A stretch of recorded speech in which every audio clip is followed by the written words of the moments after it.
So ayan, malapit na ang summer. Kailangan natin mag-burn ng mga calories dyan. So papakitaan ko kayo ngayon ng workout na pwede para sa lalaki at babae. Ito pwede nyong gawin sa bahay, pwede rin sa gym, pwede rin pagtapos nyong mag-workout, gawin nyo to. So ang first workout natin ay squat, okay? Body weight squat, pero tignan nyo, meron akong pose na 3 seconds sa baba, okay? Tignan nyo, down 1, 2, 3, then up, okay?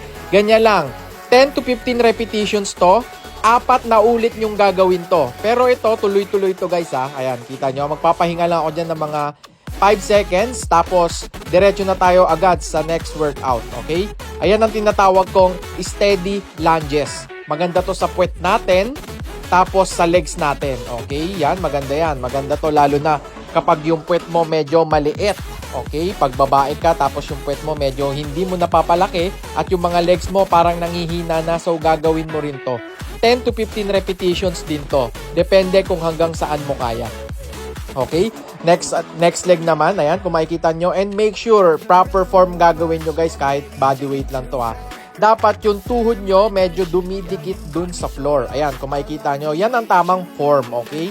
Yung iba kasi ang ginagawa kalahati lang, hindi masyadong tama. Walang masyadong tama yung sa sa puwet natin at saka sa mga legs natin. Ayan, kita nyo, dumidikit talaga siya.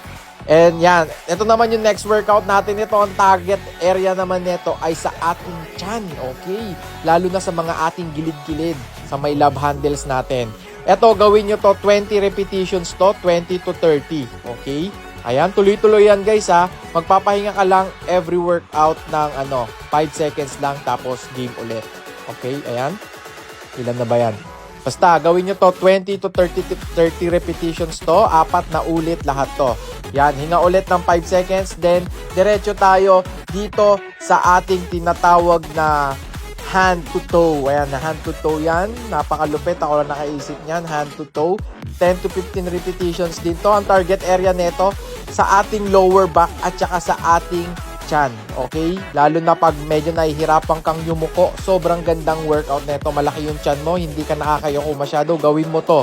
Sobrang effective nito. Gagawin nyo tong workout na to 3 times a week kung hindi ka nakakapunta ng gym, okay?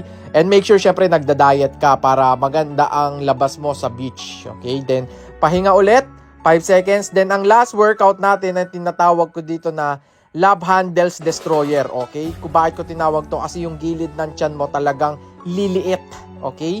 Ayan oh.